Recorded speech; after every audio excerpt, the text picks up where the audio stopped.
take it away when you're ready. Okay, beautiful. So my story is why you should appreciate being alive. So June 7th, 2022, my friend and I were driving home from the mall. Just a usual day, driving home. And then suddenly, I look up from my phone, and there is a car coming directly towards us.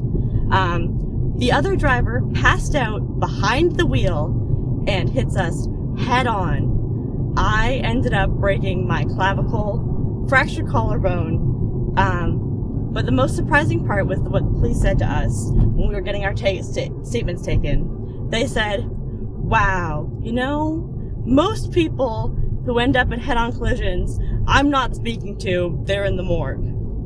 Yeah, no, exactly. The idea that the cop actually said that to us of being like, hey, you're really lucky. Most people who are in your situation are dead, so... That's so sick. Yeah! And so the idea that, especially, how often or how infrequent head-on collisions are, and then the B-side of, how dangerous they are, especially as, the unwilling victim of that. The idea of, how fragile and precarious life is, and the idea that how important it is to be here while you're here and doing things.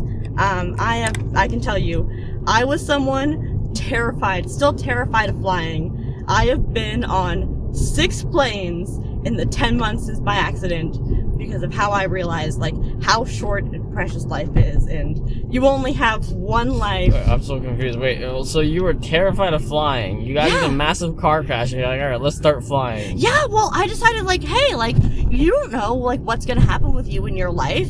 I got at 27, I got into a life-changing car accident. I have another surgery in a month and a half, which is gonna be 2.5 full years of my life essentially gone, just healing. That's how long it's been since I ran into you, right? Yeah, 10 months ago was when my accident was, so it would have been 10 months ago that you drove me home. Yeah. And since then, I've spent the past, 6 months, in physio, healing, 3 times a week, recovering my arm, and I'm still not at full strength yet. Right. I'm gonna have another surgery, that means that I'm gonna be spending, the next year of my life, not able to use my right arm, my dominant arm in my hand. Right. Just because of, some, random incident where someone else ended up hitting us head on in a car accident. Yeah, no control of your own Yeah, life. exactly. Just that. fucked. Yeah, that lack of control and just having that sort of thing, just happen to you. So what happened to your job during this time? I can't remember what you used to So thankfully, I'm so lucky that my boss was so kind and so accommodating. They were like, no, Laura, you need to heal. They let me take as much time as I needed off. And I was able to go back to work on very modified duties. I'm still on modified duties now. And I was so surprised. I told my boss, on Monday, 20 minutes after leaving the hospital, getting told, hey, you need more surgery. You're going to have another 2 weeks off work at the very least. I spoke to my boss, and he told me, no, Laura, you're healing. If we have to hire another person part-time for those 2 weeks that you're healing, we'll do it. You're important.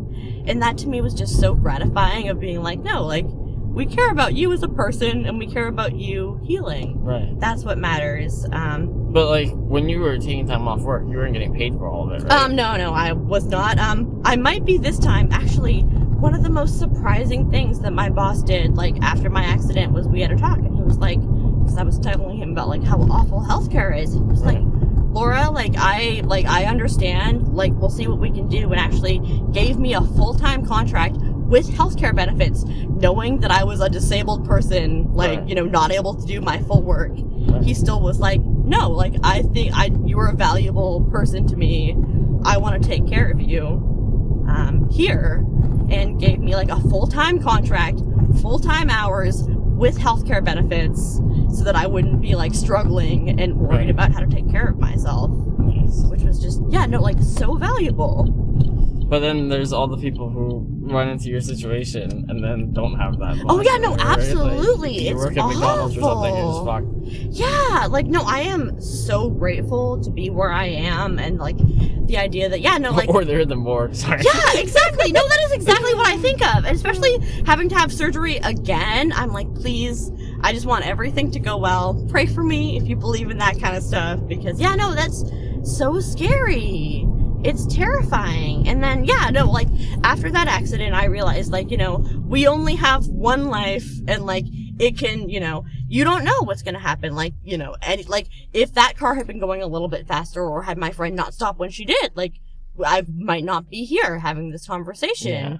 And so, like, that really, like, changed the way that I thought of, like, how I'm gonna approach my life. But you're taking more risks now. Yeah, no, exactly. Well, I think that, like, that's what you have to do, right? If you only have one life, and, like, it has the potential to be so short. And somebody else could end it for you. Yeah, exactly. Someone else can end it for you. And so, if you're, like, all of those little things that you think, like, oh, I don't know if I can do this. I used to be terrified of flying because I was like, oh no, I'm gonna be trapped in this little box in the air for so many hours.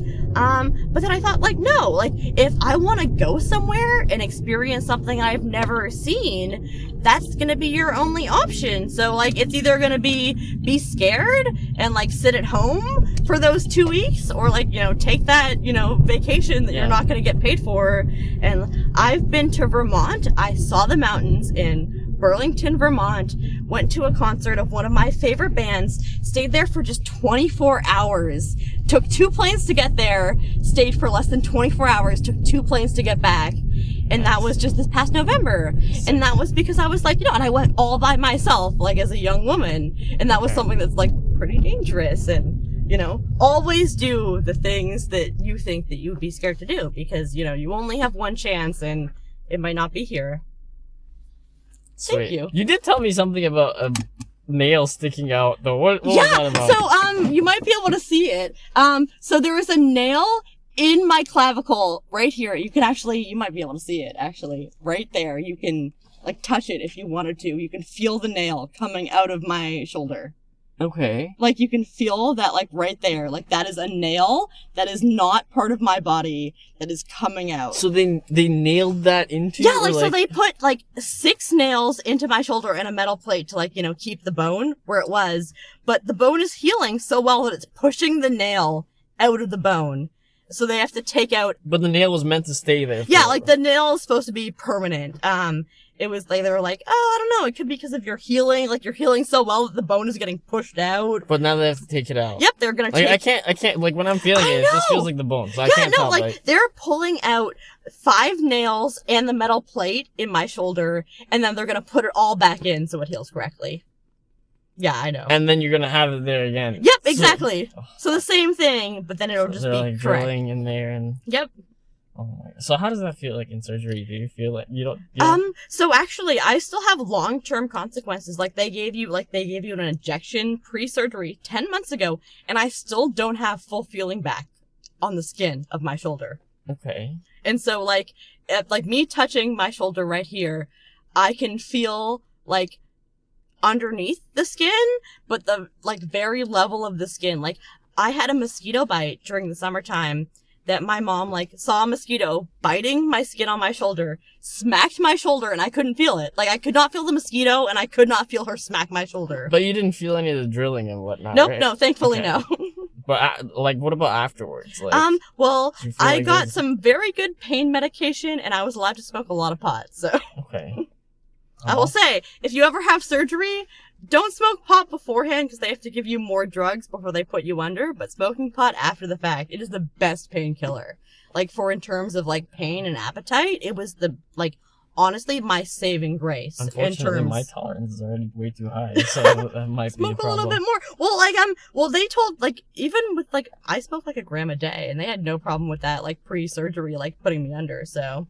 Okay. If it helps your pain, do whatever you need to do. So Especially if you got nails sticking out. yeah, exactly. Especially if you have a nail coming out of your shoulder. All right. Well, good luck with the new set of nails. Thank you. Yeah, absolutely. Hopefully it all goes Actually, well for you. 420 is my surgery, so I'm gonna my April God, 20th. Jesus. So I'm like, fingers crossed, no one's really high while they're doing my surgery. That's all I want. Hey, that's not always bad, right? Yeah. Well, my mom's a nurse, so she's like, "Oh, don't worry, Laura. Like, No one smokes pot, really." smoking pot like makes you hyper focused, right, on Yeah. a specific task. Exactly. So if they're like hyper focused on a nail, popping Yeah, out, exactly. If they're like hyper focused on making me better, that's what really matters. Is they're hyper focused on like the color of my hair or my tattoos? yeah, Not as that's good. not good. Anyway, it was nice talking to you. Yeah, absolutely. Thank you so thanks for much. doing the thing. Much Yeah, appreciated. It was so great to see you again. I Great to was see you. absolutely too zonked out to do it last time, so So I'm sick. so great to do it this time. All right. Well, maybe I'll see you again. Yeah, absolutely. All Well, right. I'm gonna be taking a lot of post my Oh surgery, my so God. All right. Well, if you want to check out the channel before that, this Oh, is yeah. the name. All right? RideLight? RideLight, Awesome. one word. Okay. I Just like absolutely will. Thanks Thank you a lot. so much. Have a Have a good great night. night. See ya.